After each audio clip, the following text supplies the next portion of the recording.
नमस्कार। चलिए आज चलते हैं एक सफर पर। मध्य प्रदेश की प्राचीन नगरी उज्जैन, जहां कहते हैं कि समय खुद एक देवता के सामने सिर झुकाता है। आज हम समझेंगे भगवान महाकाल के रहस्यों को, जो समय के भी स्वामी माने जाते हैं।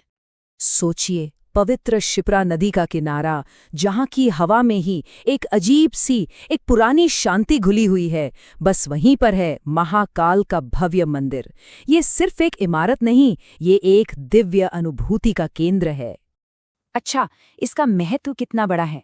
देखिए, पूरे भारत में भगवान शिव के सिर्फ 12 ज्योतिर्लिंग हैं और महाकाल का मंदिर उनमें से एक है। यानी ये महादेव के सबसे शक्तिशाली स्वरूपों में से एक का घर है। तो चलिए सबसे पहले ये जानते हैं कि इस मंदिर की वो खास पहचान क्या है जो इसे उज्जैन का पवित्र स्वामी बनाती है। जैसे ही कोई मंदिर में प्रवेश करता है ना, एक बात है जो फौरन ध्यान खींचती है, और यही वो चीज है जो महाकाल को सबसे अलग बनाती है, उनकी दिशा। वो दक्षिण दिशा के संरक्षक हैं। इसी खासियत को कहते हैं दक्षिण मुखी। ये एक संस्कृत शब्द है जिसका सीधा सा मतलब है जिसका मुख दक्षिण दिशा की तरफ हो। और पता है, ये बात असाधारण रूप से बहुत महत्वपूर्ण है। यहाँ एक बहुत ही दिलचस्प बात है। देखिए, ज्यादातर हिंदू देवी देवताओं की मूर्तियां पूर्व दिशा की ओर मुख करके स्थापित की जाती हैं, यानी उगते सूरज और एक नई शुरुआत की दिशा में। लेकिन महाकाल दक्षिण की ओर देखते हैं, वो दिशा जो मृत्यु के देवता यम से जुड़ी हुई है। तो सवाल ये है कि आखिर ऐसा क्यों?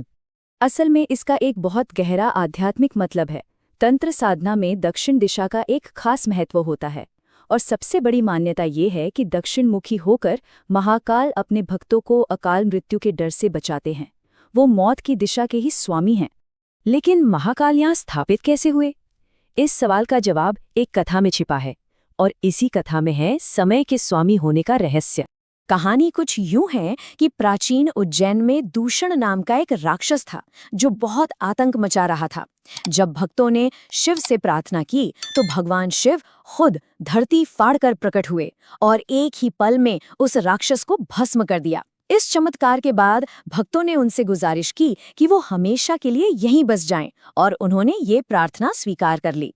और बस इसी घटना से उन्हें नाम मिला महाकाल, यानी कालों के भी काल। वो शक्ति जिसके आगे खुद समय भी झुक जाता है। इसका मतलब साफ है कि उनका शासन सिर्फ मृत्यु पर नहीं बल्कि समय पर भी है।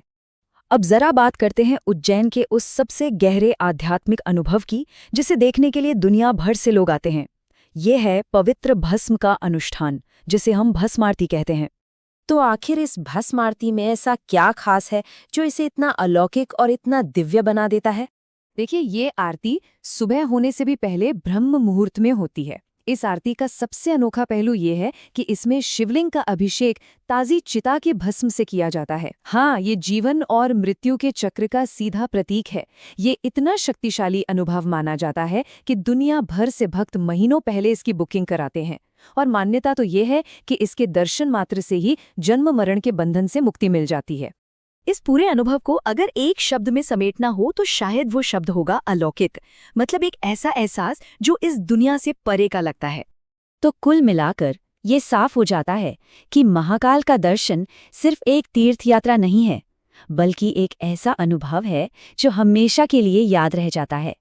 और ये बात इस एक लाइन में बहुत खूबसूरती से कही गई है कि उज्जैन सिर्फ एक शहर नहीं, ये एक एहसास है। शिप्रा का वो शांत प्रवाह, हवा में गूंजता जय महाकाल का नाद और भस्म आरती की दिव्यता, ये सब मिलकर एक अविस्मरणीय अनुभव बनाते हैं।